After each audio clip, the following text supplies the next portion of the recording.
En Euskalduna. Vascos que estaban desterrados, habían salido de la cárcel, y entonces el clima allí es un clima, pero es un clima que propenso a eso. Es decir, si a uno se afilia a uno, para eso tú dices, pues tú es que has vivido en otro mundo, que es distinto y punto, no hay otra. Pero en el medio familiar, claro, la hermana de mi madre tiene 6 hijos. Su marido muere, sale de la cárcel con una cosa de las piernas y se muere a poco tiempo. Y el mayor, pues es un chaval un poco mayor que yo, no. Entonces, ¿qué vida es esa? Y están viviendo en una cueva de esas que había en General Ricardos, había a la altura de lo que llaman mataderos, había unas cuevas y allí vivían miles de personas.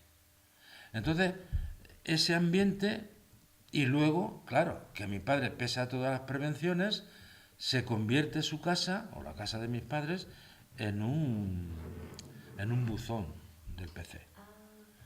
Antes de las huelgas del 62, a mí también me dice, chico, márchate que va a venir un amigo viene con una maleta, porque luego me dicen, chico, hay que bajar General Ricardo a echar cartas por los buzones.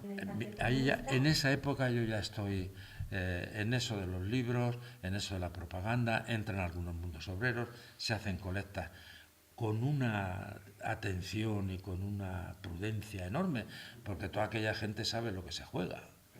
Y claro, los impulsores al final de la huelga somos un grupo de gente, 3 electricistas que no tenían más o menos la edad que yo, yo no sé si os acordáis si la habéis visto, la película esa de Surcos, que hicieron en la fábrica para probar el trabajo en el campo y el trabajo en la industria de aquella época, es más duro el de la industria. Por eso que caben, que hagan, que seguen, que hagan todo lo que quieren. Me parece, oye, que lo dice la película, no lo digo yo, porque estaba, ¿cómo se llama aquella actriz tan famosa? Y cuando una actriz muy famosa, pero famosísima, y que era también de izquierda, yo no sé si fue del partido, pero era... Y entonces había a ver si me acuerdo cómo eran estos, que era la sección más dura porque tenías que coger ejes de 500 kilos y ponerlos en un macho pilón y y tú tenerlos entre dos extremos. Entonces allí se trabajaba con 40 grados de temperatura y la gente en pantalón corto. La gente en pantalón corto. A ver si me acuerdo cómo se llaman esto. Y entonces eso es la prueba de que el trabajo industrial en aquella época es mucho más duro que el de segar, porque es que vienen, se llama surco porque vienen de un pueblo de Toledo, la familia y tal, y termina toda la familia destrozada. Al padre en el sindicato vertical, pese a que es de franquista, no le dan trabajo. Entra el otro una semana en la fábrica y el jefe de talleres le dice, usted, amigo, se ha equivocado. El jefe de talleres era el falangista del último pueblo de Toledo, que se llama Urda, y había metido en la fábrica aproximadamente 200 fulanos, que eran todos franquistas, trabajadores. Entonces era, no, el Levante es una sección, pero esto es a ver si recuerdo cómo se llamaba. Y ahí... ¿Y tu primer trabajo en el Partido Comunista es en la fábrica. en la fábrica? En la fábrica, pero le digo, cogíamos porque eso lo tenían con mucha delicadeza. Hasta que nos lo dejan pasar a nosotros, que ya tenemos 20 años, 19 y tal, lo hacen con mucha... Este señor Matías, comisario, miembro del partido, más curioso, toda su familia eran todos los porteros y acomodadores de la Plaza de Toros de Vistalegre, porque era una familia conocida de Dominguín y tenía, no sé si eran 3 hermanos y 4 sobrinos, todos trabajando allí. Ese era miembro del partido y ese vamos, era más discreto que una sombra. Pero ese era el que hacía las colectas para llevarlas. Hasta que nos lo dieron a nosotros, o cuando yo vi un mundo obrero, es verdad que luego, paralelo a los años 60, a casa de mis padres llegaban las maletas. Pues yo he echado de Carabanchel Alto al puente de Toledo, ahí una tira. Pues yo me iba y metía las cartas, no muchas, 3, 4, porque eran todas para Asturias y León, y entonces ya es una militancia. Entonces no había carnés, que leche. Yo no tengo es lo que llamo control político hasta pasado ya tiempo, porque bueno, tengo... Ahora, en la fábrica hay una cosa que nos ayuda, es perjudicial, pero nos ayuda. El tren que recogía a los trabajadores de toda la zona industrial aquella nos hacía estar en Villaverde Bajo, en una tasca, durante 1 hora. Los que salíamos a las 5, porque había salidas a las 5, a las 7, y en esa hora planeamos todo. Entonces ahí nos vemos y ahí tal. Entonces, bueno, ¿tú qué vas a hacer? Pues tú te cargas de esto. ¿Y a quién se lo vas a dar? Pues yo se lo voy a dar a este. Porque tienes una clandestinidad que es... Hombre, este tal Matías, vamos a tirar propaganda y se pone guantes. Y hacemos unas octavillas a mano. Y luego con una... Antes de las vietnamitas hay otros métodos más primitivos. Y él, para llevar 100 octavillas, para distribuirlas, pues se pone guantes. Es decir, es una medida, pero es lógico, porque el temona no es lógico. Pero en el tren que sale por la mañana, a las 7:20 y a las 8:20, si pierdes a las 7:20 no te dan a las 7:20, pero es que va hasta Getafe y lleva hasta 8.000 y 9.000 trabajadores, porque van hasta Marconi, hasta Casa, a toda la zona industrial de Getafe. Y como no hay luces y como no hay nada, son vagones de madera de esos que salen de Atocha, que los han quitado hace poco, nosotros nos levantamos un poco más temprano y vamos al tren y vamos metiendo en los trenes, vamos poniendo en los asientos las octavillas. Pero eso lo hacemos los más jóvenes, pero es por razones, primero, de levantarte, segundo, de, bueno, pues digamos, más audacia o menos prevenciones o lo que quiera. Y nosotros vamos. El otro vive en Useras, se va andando hasta la fábrica y va tirando octavillas en sitios concretos, pero con guantes. Y cuando nos lo dicen, nosotros nos reíamos porque dicen, pero bueno, pero le van a dejar la bocha, toda la especulación que te la gana. Con la gente del sindicato vertical, por ejemplo, cuando veía eso en el vagón, cuando... Nada. Los sindicatos verticales son una banda de chorizos, de impresentables. ¿Tú tienes que el Zaonero y el Bañales van con la brigada político-social a casa de mis padres? Porque yo ya estaba prevenido. Yo he estado 1 año en excedencia, que voy a Inglaterra, el año 59-60, el plan de estabilización, echa de este país, como sabéis, pues a miles de trabajadores. Y yo estoy en la duda hasta que hago una solicitud para irme a Brasil. Pero digo, si me voy a Brasil, eso... Y me sale el trabajo. Pero no, y me meto pues, a un campo de trabajo que van estudiantes de toda Europa. Y me dice, ¿tú eres estudiante? Digo, yo no. Digo, bueno, te hacemos el pasaporte. Lo hacía clandestinamente un tío que vivía en la avenida de Barcelona. Y me voy, todavía hay 3 o 4 que estábamos entonces allí, a un campo de trabajo a Nottingham. ¿Es una decisión personal o compartida con el partido? No, personal. Personal porque estamos sin trabajo, hay una situación muy difícil y digo, joder, esto no pasa bueno. Como hay esa situación de salida, esas maletas de cartón que se ven en las películas y tal, yo a mi padre, ¿cómo te vas a ir? Mi padre ya está un poco...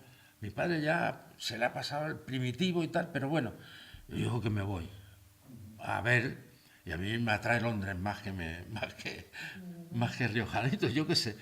Y me voy allí y estoy en un campo de trabajo cogiendo patatas, remolacha, todo eso 1 año. Y allí me voy a París y conozco a mi familia, al hermano de mi madre, ese que le ha escrito la carta, y digo, pero hombre, tú estás viviendo en Francia. Y allí es donde ingreso ya formalmente en el partido.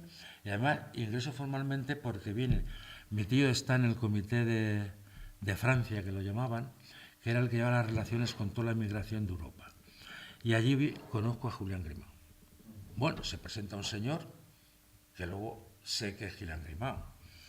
Y entonces, pues allí me avala mi tío que está, bueno, que su sobrino, que además trabaja en una fábrica, toda esa cosa que es una parte de la, yo no sé cómo decirlo, pero es una parte. Me avalan y me hacen el carnet allí. No. Entonces se necesitaba avales. Estaba en los estatutos, pero estamos hablando del año 60. Y yo creo que la aval ha durado hasta, no recuerdo, pero yo creo que hasta Hasta el primer... a mí me avala mi tío porque mi tío, vamos, para él es como si le colocaran una medalla. Joder, pero además diciéndolo así, además una medalla... Bueno, entonces yo conozco allí a Grimao y me dice que bueno, que si no tengo inconveniente, que tal, porque él es muy cuidadoso, muy una persona... Y bueno, yo Pero él está a punto de venir a España y que yo me vengo a España Pero que te invitan a venir a validarte ya aquí. y ya que me entrarán en contacto conmigo, que ya entrarán en contacto conmigo y ya está. Ahí yo formalizo la... Pues yo le he dicho, hombre, la fábrica y tal y cual, pues nos lo hemos hecho como hemos podido, como hemos sabido, como no sé qué. Y entonces ya a Julián, pues fíjate, con otro muchacho que había trabajado en la nueva montaña Quijana en Santander y que como le persiguen, allí tiene menos posibilidades, les mandan a Madrid, que se llamaba Luis Antonio Gil López y que está en el expediente Sandoval Morís. No sé si es ingeniero, tiene una titulación y bueno, lo trasladan aquí. ¿Y tú vuelves a la misma fábrica? ¿Tú vuelves a la misma fábrica? A la misma fábrica porque he pedido una excedencia. Vale. Y me caduca la excedencia y tengo que volver. Pero como yo vuelvo como los muchachos ingleses y los españoles que vamos a Inglaterra, con un abrigo de esos de tal, llamativo, con los jerseys. Pues era la cosa que comprabas allí. Había ganado dinero, porque en una semana gano más que en un mes aquí. Fíjate. Ahora, cogiendo patatas, jodido, pero se gana. Y entonces me vengo y bueno, pues en el 60 entro ya, se me caduca la excedencia, entro a trabajar, muy bien, están todos los amigos estos, allí ya, pues yo ya actúo como un miembro del partido con avales, un poco con cierta audacia, porque la huelga no la precipitamos porque había ambiente, que la batería estaba, si no, no se había hecho. Pero cuando me dicen, es que las cosas son, mira, yo conozco entre 61 y 62, un año y pico, luego de 63, desde el 62 de la huelga hasta que me detienen, pero estoy en un contacto con gente de estándar. Y le digo, hay una huelga en Asturias. ¿Y tú cómo lo sabes? ¿Y tú hablas francés? Yo no hablo francés, pero sé que hay una huelga. No se lo creía y se lo estaba diciendo uno que estaba en huelga. Es decir, las cosas no son como parecen, ni mucho menos.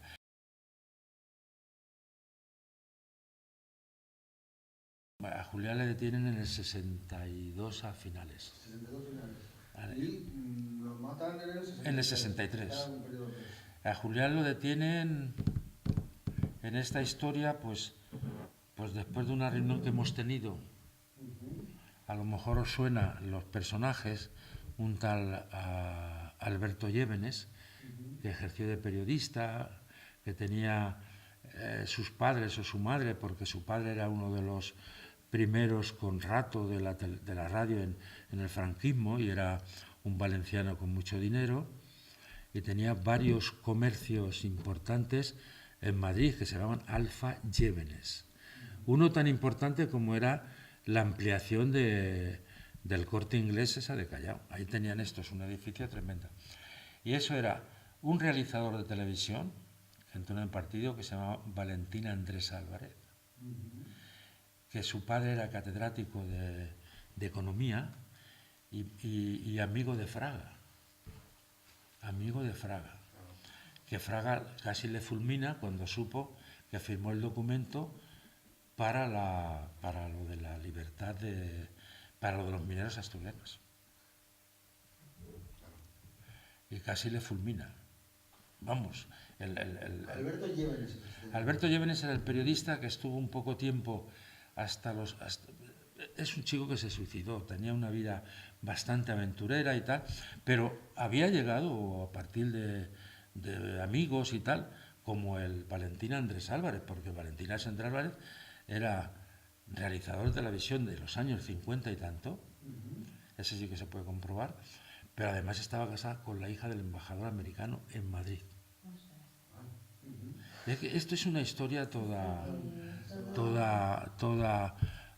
¿Tú por cómo conocías a esos? Digo, chico, porque yo tengo familia Y yo salía de novio con una chica y había una hermana de esa chica que salía con un chico que estaba estudiando medicina. Habíamos coincidido cuando... Pero que la vida es un poco más que, no sé, más que todas las ideas, caramba. No, y muchas veces son las circunstancias y las coincidencias. Exacto. Totalmente. Y entonces yo iba, aunque lo cuenta así un poco, pero todo es en esos... Porque a Julián le detienen en octubre, cuando la crisis del Caribe. A Julián, en la crisis del Caribe. Porque se ha empeñado este otro escritor el decir que el otro estaba así. Yo digo, mira, yo no lo sé. Yo sé que estaba con Julián cuando le detuvieron. Bueno, nos habíamos despedido a la altura de la calle Ibiza y yo subiendo Doctor Esquerdo y luego él sube a Manuel Becerra porque vivía cerca de Manuel Becerra. Él iba a entregar una máquina, una multicopista, y el de la multicopista fue el que le entregó a él. O sea, que estaba... Estaba el de la multicopista, pues había fallado y había estado años en la cárcel, pero no aguantó. Y le delató. Claro.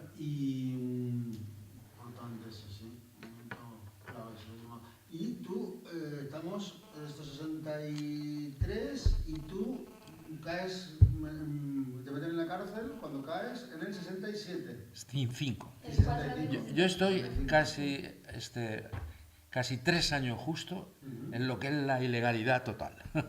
62 mayo, 65 abril. Ese es el periodo y ahí total. Y ahí ya si fuera de casa, hombre, pero me caso, ¿eh? Me caso. La detención fue, ahora ya sí, ya se me ha quitado un poco ese falso pudor, porque a veces hablar de la cárcel y eso te cuesta trabajo, pero yo observo con a mí solo. Yo veo a un hombre como Melquisedec Rodríguez Chao, que ha estado 24 años en la cárcel y que tiene 96 y que le suelo ver todo un día a la semana y tal, y entra pudor de decir cosas. Pues mire usted, a mí me entra pudor, pero este vino, hombre, está en la querella, hay que conceptuarlo y tal, pero sí, pero es que eran 7 miembros de la Brigada Político-Social. Y el hijo que tenía, el primer hijo, tenía 8 meses, y tú recuerdas rasgando con una navaja la esta, pero bueno, por favor. Y aquello es un saqueo, aquello no es una... Además, despertando a todo el mundo, una cosa tremenda. Y ya Además, tú llega un momento en que no sé si es esta detención o la otra, no abres porque intentas escaparte por la ventana. En esta, porque en esta yo intento, iba a decir tontemí, no, porque rompo 2 sábanas para ver si me puedo... no, es la idea de decirte que... Pero es que vivía en un 5.º piso. Y esas casas, cuando las terminaban, no arreglaban nada, porque era una casa barata, del Banús, en la Lipa, entonces no arreglaban nada por la parte de atrás. Y si tú te caes ahí, o te matas o te quedas hecho polvo, porque luego después he visto que lo han arreglado, han hecho una acera, pero cuando le veo una de Tena Romero Marín, que estaba en una de esas, también arreglaron el... Y yo digo, caramba, por donde pasamos vamos arreglando cosas. Pero no, esa es en esa porque iban 7. ¿Cuánto tarda en abrir la puerta? No, yo le dije que no abría. Pero la tiran abajo, entonces. La tiran abajo, pero ya tenemos orden judicial, no me lo creo. Yo, ¿por qué le voy a creer a ustedes? Y entonces ya tiran la puerta, llevan orden judicial, dicen... Ahora, en el informe policial es que hay hasta errores de decir, oiga, mire usted, pues si usted dice que me han detenido a las 12, no, a las 2... ¿Por qué dicen que han salido a las 4? Pero ¿de dónde sale? Y es que efectivamente les puso tan... que vamos, me metieron, bueno, en un pasillo, una cosa, pues son 2 habitaciones, luego es un pasillo de una casa de esta, y me tiraron contra... que casi me estrangulan, ¿no? Entonces, claro, pero es que iban 7 y entraron como si fuera... has quemado, no sé qué, no sé cuánto. Yo encendí no, eran estufas, ¿no? Hornos de carbón de esa época, y yo metí allí todo lo que pude, que eran, pues había recaudado tanto dinero, porque es que eso te lo cuentan luego, te había recaudado tal, tenía quitados los nombres no sé cuántas hojas de cobros de muchas fábricas para donde podías hacer tú las cosas de la realidad de cómo estaba la gente, no te la inventaba. Oiga, en Pegaso tanto, en Estándar tanto, en Euskalduna tanto, y los índices de esto, hombre, es que eran unos trabajos tremendos, es que se trabajaba entonces. Entonces, es en esa. Y él lo que ha publicado solo es la firma de los policías, de los vecinos que estaban temblando. Yo también, ¿no? Pero la verdad es que sí, se responde, porque luego... ¿Y de qué te acusan? ¿Te mandan a Carabanchel? No, me acusan de... es que la prensa ha publicado que ha sido detenido uno de los dirigentes políticos más destacados y secretario del tristemente célebre Julián Grimau. Eso lo publica el Ya, lo publica el ABC, lo publica el Arriba, y entonces, claro, eso permite a la policía, te puedes imaginar, pues todo lo que quiere y más.